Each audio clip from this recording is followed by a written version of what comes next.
Kiamat masih lama nggak? Kiamat sudah dekat dengan utusnya Nabi Muhammad, karena antara Nabi Muhammad dan kiamat udah nggak ada apa-apa lagi, nggak ada Nabi lagi. Tapi waktunya belum ditentukan, hanya diberitahukan tanda-tanda kecil. Kalau ada yang bilang sebentar lagi, maka tahun sekian, bulan sekian, nggak ada. Kita ada tanda-tanda hari kiamat kecil, masih ada banyak tanda hari kiamat kecil belum muncul sampai sekarang.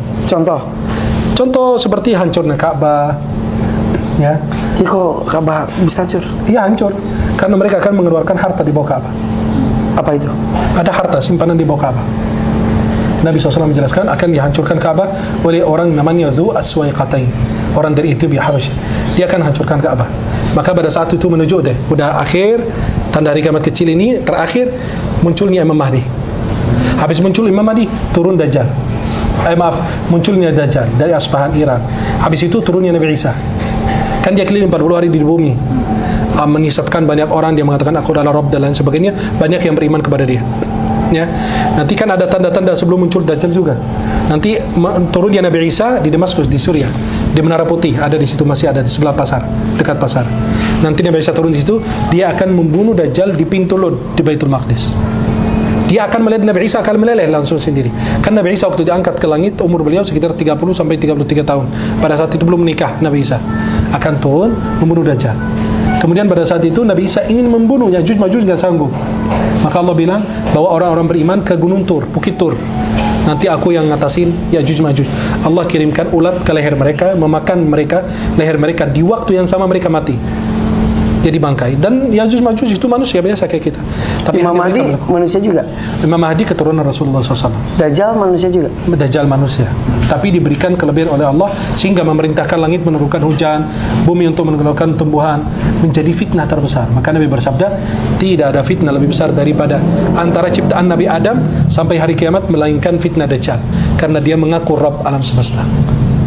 Dan dia mata sebelah buta, dia pendek, bengkok kakinya, berkulit putih, rambutnya keriting, dan di antara dua matanya itu tertulis kafir atau kafara. Dibaca oleh orang yang bisa baca atau buta huruf. Yang penting dia punya iman. Dia beriman kepada Allah, bertakwa, dia bisa membaca sendiri. Dan dia tidak punya keturunan, karena Dajjal satu aja udah repot. Bagaimana dia punya keturunan? Ya. Belum ada Dajjal sekarang. Dia ada di tengah lautan. Kan ada hadis dari Rasulullah, dia diikat di tengah lautan. Kan ada seorang sahabat yang pernah ketemu, namanya Tamimud Dari, pernah jumpa dengan Dajjal.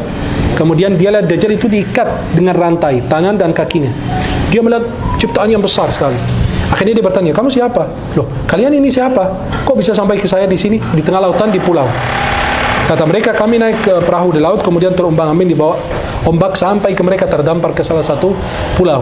Kemudian mereka berjumpa. Itu hadis dalam Sahih Muslim dari Fatimah binti Qais.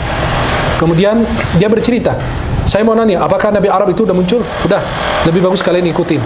Yang kedua, mata air Zuhar, masih ada airnya? Ada. Nanti suatu waktu akan kering. Danau Tabariyah, masih ada airnya? Ada. Nanti suatu waktu akan kering. Pohon kurma Baisan, itu semua ada di sekitar negeri Syam. Ya, akhirnya nanti dia bilang, nanti suatu waktu pohon itu tidak akan berbuah.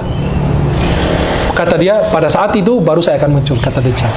Dia muncul dari Asfahan, diikuti 70.000 orang Yahudi yang menggunakan toilasan. Toilasan itu sorban yang digunakan orang-orang Yahudi yang biasa di tembok burak, yang lagi meratap gitu kan, yang mereka sebut tembok ratapan. Padahal itu tembok burak. Itu mereka, itu ciri-ciri mereka yang akan pengikut Dajjal. Dan habis itu Ya'juj Ma'juj muncul, akan dibunuh oleh Allah SWT. Kemudian Nabi Isa turun ke muka bumi bersama Imam Mahdi, terjadi kemakmuran bertahun-tahun. Kemudian Nabi Isa meninggal dan Nabi Isa akan dikubur di sebelah makam Rasulullah, dikatakan demikian. Ada di situ tempat kosong, di situ ada kuburnya Nabi Isa alaihissalam. Kemudian terjadi peristiwa-peristiwa berikutnya atau kejadian-kejadian berikutnya pada saat muncul terbitnya matahari dari barat. Ya, sudah tidak ada, Allah menerima taubat hamba manapun, sudah tutup pintu taubat, selesai. Dan kemudian terjadi kiamat, Allah ganti langit dengan langit baru, bumi dengan bumi baru. Kemudian kita dihidupkan kembali dari ajbud dzam. Itu tulang yang ada di paling bawah tuh, kecil sekali. Itu dari situ kita diciptakan kembali. Jadi tulang belulang itu hancur, ya, kecuali tulang belakang manusia. Ya, ekor manusia ini tulang ekor. Tulang ekor, namanya ajbud dzam. Kecil, ajbud dzam. Ajbud dzam itu bahasa Arabnya, artinya tulang yang ada di ekor kita paling bawah. Itu dari situ kita diciptakan kembali. Kalau orang bagaimana diciptakan dari situ? Lah, kamu dulu belum ada sama sekali. Dari sperma aja kamu bisa diciptakan. Jelas?